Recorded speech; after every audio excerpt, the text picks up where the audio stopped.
ایک بزرگ تھے، وہ گلی سے گزر رہے تھے۔ ایک شرابی کو دیکھا کہ وہ گندی نالی پر پڑا تھا، نشے میں دھت، حالت غیر ہوئی ہے۔ انسانی ناطے اس پر ترس آیا، اس کو وہاں سے اٹھایا، اس کا منہ دھویا اور اس کے گھر چھوڑ آئے۔ خیرات ہوئی۔ سحری کے وقت، تہجد کے وقت وہ مسجد میں گئے، وہ بزرگ، جیسا ان کی عادت تھی، تو دیکھا کہ ان سے پہلے آج کوئی شخص تہجد کے مصلی پہ بیٹھا ہے اور نوافل ادا کر رہا ہے۔ بڑی حیرت ہوئی، دیکھا تو یہ وہی شخص تھا جس کو آج دوپہر کو گندی نالی سے اٹھا کر کے اس کا منہ دھو کر کے ان کے گھر چھوڑ کے آئے تھے۔ تو حیرت سے کہا، بار الہ، تیری قدرتوں کے رنگ، یہ آج ہی تو میں نے شراب خانے سے باہر گندی نالی پہ پڑا ہوا دیکھا۔ ہاتف سے آواز آئی، میرے بندے، تو نے اس کا منہ دھو دیا تھا، میں نے اس کا دل دھو دیا۔ تو جب کوئی شخص اپنا منہ دھوتا ہے، اپنے ہاتھ دھوتا ہے، تو اللہ اس کے گناہ دھو ڈالتا ہے۔ تو یہ نصف الایمان ہے، یہ آدھا ایمان ہے۔ ہمارے دین نے ہمیں صفائی کا، ستھرائی کا، پاکیزگی کا، عفت کا، پاک دامنی کا حکم دیا ہے۔ اگر آپ مجھ سے پوچھیں کہ اسلام کا دوسرا نام کیا ہے، تو میں کہوں گا اسلام کا دوسرا نام دین طہارت ہے۔ علماء نے لکھا کہ ایک طہارت معنوی ہوتی ہے، ایک طہارت حسی ہوتی ہے۔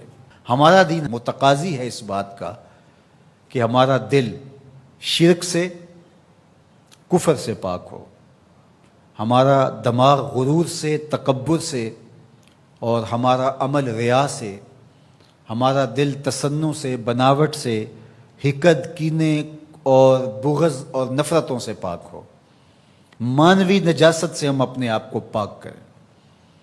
اسی طرح ہم ہر طرح کے حدث سے اپنے آپ کو پاک کریں، حد سے اصغر ہو یا حد سے اکبر ہو۔ وضو سے رہیں۔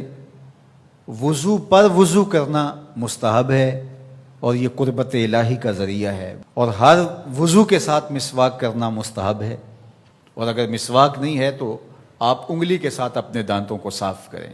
غسل واجب ہو وہ تو کرنا ہی کرنا ہے، لیکن روزانہ کی بنیاد پہ صفائی حاصل کرنے کے لیے غسل کیا جائے، مستحب ہے۔ نماز کے لیے آپ کے لباس کا صاف ہونا بھی شرط ہے، آپ کے جسم کا پاک ہونا بھی شرط ہے، حد سے اکبر اور حد سے اصغر سے پاک ہونا بھی شرط ہے، اور جہاں کھڑے ہو کے نماز پڑھ رہے ہیں اس جگہ کا پاک ہونا بھی شرط ہے۔ مجھے بتائیے کوئی ایسا پاکیزہ دین آپ نے دیکھا ہے؟ اس سے بڑھ کر کیا کہ جب تم اس دنیا سے رخصت ہونے لگے اور تمہارے بدن کو مٹی کے سپرد کرنے لگے، اور وہ بدن مٹی کھا جائے گی، لیکن کہا کہ اس کو بھی ذرا غسل دے کے بھیجو، اس کو چٹے لباس کا کفن دے کے بھیجو۔ یہ وہاں پیش ہو رہا ہے تو پاکیزہ بدن کے ساتھ۔ تو یہ ہمارا دین ہے جو ہمیں صفائی کا، ستھرائی کا حکم دیتا ہے۔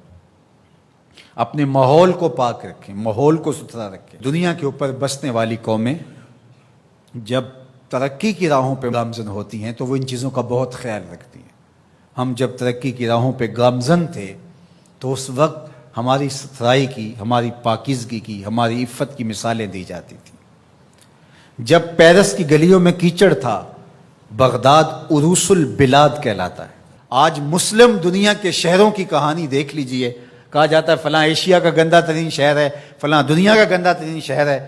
اپنے اطراف میں پھیلی ہوئی گندگیاں دیکھیے، گھر سے شاپر میں گندگی ڈال کر کے اپنے ہی گھر کے دروازے پہ پھینک کے ہم سمجھتے ہیں ہم نے گھر کی صفائی کر لی، وہی پھر پاؤں سے، گاڑی کے ٹائروں سے لگ کے پھر ہمارے اندر جا رہا ہوتا ہے۔ ہمارے دین نے تو ہمیں یہ کہا، اگر کوئی راستے میں گری پڑی چیز کو جو گزرنے والوں کے لیے رکاوٹ بنے، اس کو اٹھا کے ہم پھینک دیں تو یہ جنت کے راستے کی ضمانت بن جاتی ہے۔ اور ہم نے 8 فٹ کی گلی میں 3 فٹ کی تھڑی پکی ڈال دی، ہم نے جنریٹر باہر لگا دیا، ہم نے گھر کی موٹر باہر لگا دی۔ اگر ہمارے گھر کے پاس کوئی خالی پلاٹ موجود ہے تو وہ گندگی کا ڈھیر بن گیا ہے۔ گھروں کے اندر ہزاروں اخراجات ہیں لوگوں کے، 20، 25، 30 ہزار روپیہ ماہانہ خرچہ تو عام گھر کا ہے، لیکن جو عمرا ہیں 2-2، 4-4 لاکھ روپے اب ان کا ماہانہ خرچہ ہے۔ تو جہاں اتنا خرچہ ہر بندہ اپنے گھر میں کر رہا ہے، تو صرف 1-1 ہزار روپیہ ڈال کر کے اپنی گلی کی صفائی کا اہتمام نہیں کر سکتا؟ اپنے چھوٹے سے محلے کی صفائی کا اہتمام نہیں کر سکتا؟ اگر وہ کر لے تو 1000 روپے اس کو بجلی کا بل بچ جائے، وہ جو روز دھوتا ہے اپنے گھر کو اور یہی گندگی پاؤں سے لگ کے اندر جا رہی ہوتی ہے، اگر محلہ صاف ہوگا تو یہ نہیں جائے گی، اس کا اپنا فائدہ ہے، اس کا 1000 روپیہ پھر بھی بچ جائے گا۔ لیکن ہم اس کو کرنے کے لیے تیار نہیں، اپنے گھر کو صاف کر لیا اور باہر گندگی ڈال دی، اور دوسرے نے بھی اپنے گھر کو صاف کر لیا، باہر گندگی ڈال دی، راستے کے اندر گاڑی کھڑی کر دینا، چلتے راہ کے اندر ریت مٹی پھینک دینا، اور پھر 2 دن اس کو اٹھانا ہی نہ، لوگ اذیت سے گزرتے، کوئی بات نہیں۔ کس طرح کا معاشرہ بن گیا ہوا ہے؟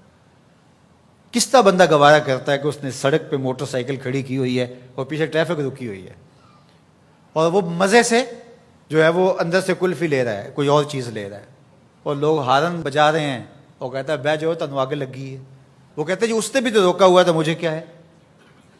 عجیب کہانی ہے بھائی۔ کیا یہ ایک مسلمان کا طریقہ ہے؟ یہ تو ایک اچھے انسان کا طریقہ بھی نہیں ہے۔ مسلمان تو اس سے اوپر والے درجے کا شخص ہوتا ہے۔ اچھا انسان ہونا بہت بڑی بات ہے، اچھا مسلمان ہونا تو اس سے بڑی بات ہے۔ تو ہم سوچیں کہ جو ہمارے تیور، لچھن، طرز زندگی، انداز معاشرت ہے، وہ ایک اچھے مسلمان ہونے کی تو دور کی بات، اچھے انسان ہونے کی بھی نہیں ہے۔ تو ہمارا دین صفائی کا دین ہے، ہمارا دین پاکیزگی کا دین ہے، ماحول کی پاکیزگی سے لے کر ذات کی پاکیزگی تک، ظاہری پاکیزگی سے لے کے باطنی پاکیزگی تک، خیالوں کی پاکیزگی سے لے کے سوچوں کی پاکیزگی تک، طرز زندگی کی پاکیزگی سے لے کر انداز معاشرت کی پاکیزگی تک، ایک صالح، پاکیزہ، خوبصورت اور ستھرا معاشرہ تشکیل دینے کے لیے مجھے اور آپ کو کردار ادا کرنا چاہیے، اور ہمیں اپنے حصے کا کام کرنا چاہیے۔ چیزوں میں ترتب ہو، خوبصورتی ہو، نظم ہو، اور کسی کے لیے قذر کا، تکلیف کا، نقصان کا، پریشانی کا سبب اور ذریعہ نہ بنے۔ سج گئی ہے میلاد کی محفل، کیا ہے خوب نظارہ، کیف و مستی میں ڈوبا ہے دیکھو عالم سارا۔